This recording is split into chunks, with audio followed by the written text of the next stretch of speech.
This is a short story written by O. Henry, is popular around the world. So I started reading The Cactus without delay. The most notable thing about time is that it is so purely relative. A large amount of reminiscence is, by common consent, conceded to the drowning man, and it is not past belief that one may review an entire courtship while removing one's gloves. That is what Trisdale was doing, standing by a table in his bachelor apartments. On the table stood a singular-looking green plant in a red earthen jar. The plant was one of the species of cacti, and was provided with long, tentacular leaves that perpetually swayed with the slightest breeze with a peculiar beckoning motion. Trisdale's friend, the brother of the bride, stood at a sideboard complaining at being allowed to drink alone. Both men were in evening dress. White favors like stars upon their coats shone through the gloom of the apartment. As he slowly unbuttoned his gloves, there passed through Trisdale's mind a swift, scarifying retrospect of the last few hours. It seemed that in his nostrils was still the scent of the flowers that had been banked in odorous masses about the church, and in his ears the low-pitched hum of 1,000 well-bred voices, the rustle of crisp garments, and, most insistently recurring, the drawling words of the minister irrevocably binding her to another. From this last hopeless point of view he still strove, as if it had become a habit of his mind, to reach some conjecture as to why and how he had lost her. Shaken rudely by the uncompromising fact, he had suddenly found himself confronted by a thing he had never before faced: his own innermost, unmitigated, arid, unbedecked self. He saw all the garbs of pretense and egoism that he had worn now turned to rags of folly. He shuddered at the thought that to others, before now, the garments of his soul must have appeared sorry and threadbare. Vanity and conceit, these were the joints in his armor. And how free from either she had always been, but why? As she had slowly moved up the aisle toward the altar he had felt an unworthy, sullen exultation that had served to support him. He had told himself that her paleness was from thoughts of another than the man to whom she was about to give herself. But even that poor consolation had been wrenched from him. For, when he saw that swift, limpid, upward look that she gave the man when he took her hand, he knew himself to be forgotten. Once that same look had been raised to him, and he had gauged its meaning. Indeed, his conceit had crumbled, its last prop was gone. Why had it ended thus? There had been no quarrel between them, nothing. For the 1,000th time he re-marshaled in his mind the events of those last few days before the tide had so suddenly turned. She had always insisted upon placing him upon a pedestal, and he had accepted her homage with royal grandeur. It had been a very sweet incense that she had burned before him, so modest, he told himself, so childlike and worshipful, and, he would once have sworn, so sincere. She had invested him with an almost supernatural number of high attributes and excellencies and talents, and he had absorbed the oblation as a desert drinks the rain that can coax from it no promise of blossom or fruit. As Trisdale grimly wrenched apart the seam of his last glove, the crowning instance of his fatuous and tardily mourned egoism came vividly back to him. The scene was the night when he had asked her to come up on his pedestal with him and share his greatness.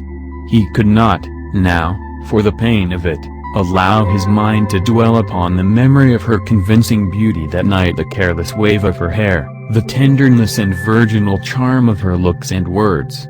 But they had been enough, and they had brought him to speak. During their conversations she had said, "And Captain Carruthers tells me that you speak the Spanish language like a native. Why have you hidden this accomplishment from me? Is there anything you do not know?" Now, Carruthers was an idiot. No doubt he, Trisdale, had been guilty. He sometimes did such things, of airing at the club some old, canting Castilian proverb dug from the hodgepodge at the back of dictionaries. Carruthers, who was one of his incontinent admirers, was the very man to have magnified this exhibition of doubtful erudition. But, alas! The incense of her admiration had been so sweet and flattering. He allowed the imputation to pass without denial. Without protest, he allowed her to twine about his brow this spurious bay of Spanish scholarship. He let it grace his conquering head, and, among its soft convolutions, he did not feel the prick of the thorn that was to pierce him later. How glad, how shy, how tremulous she was! How she fluttered like a snared bird when he laid his mightiness at her feet! He could have sworn, and he could swear now, that unmistakable consent was in her eyes, but, coyly, she would give him no direct answer. "I will send you my answer tomorrow," she said, and he, the indulgent, confident victor, smilingly granted the delay. The next day he waited, impatient, in his rooms for the word. At noon her groom came to the door and left a strange cactus in the red earthen jar. There was no note, no message, merely a tag upon the plant bearing a barbarous foreign or botanical name. He waited until night, but her answer did not come. His large pride and hurt vanity kept him from seeking her. 2 evenings later they met at a dinner. Their greetings were conventional, but she looked at him, breathless, wondering, eager. He was courteous, adamant, waiting her explanation. With womanly swiftness she took her cue from his manner, and turned to snow and ice. Thus, and wider from this on, they had drifted apart. Where was his fault? Who had been to blame? Humbled now, he sought the answer amid the ruins of his self-conceit. If the voice of the other man in the room, querulously intruding upon his thoughts, aroused him. "I say, Trisdale, what the deuce is the matter with you? You look unhappy, as if you yourself had been married instead of having acted merely as an accomplice. Look at me, another accessory, come 2,000 miles on a garlicky, cockroachy banana steamer all the way from South America to connive at the sacrifice. Please to observe how lightly my guilt rests upon my shoulders. Only little sister I had, too, and now she's gone. Come now. Take something to ease your conscience." "I don't drink just now, thanks," said Trisdale. "Your brandy," resumed the other, coming over and joining him, "is abominable. Run down to see me sometime at Punta Redonda, and try some of our stuff that old Garcia smuggles in. It's worth the trip. Hello. Here's an old acquaintance. Wherever did you rake up this cactus, Trisdale?" "A present," said Trisdale, "from a friend." "Know the species?" "Very well. It's a tropical concern. See hundreds of 'em around Punta every day. Here's the name on this tag tied to it. Know any Spanish, Trisdale?" "No," said Trisdale, with the bitter wraith of a smile. "Is it Spanish?" "Yes. The natives imagine the leaves are reaching out and beckoning to you. They call it by this name, ventomorm.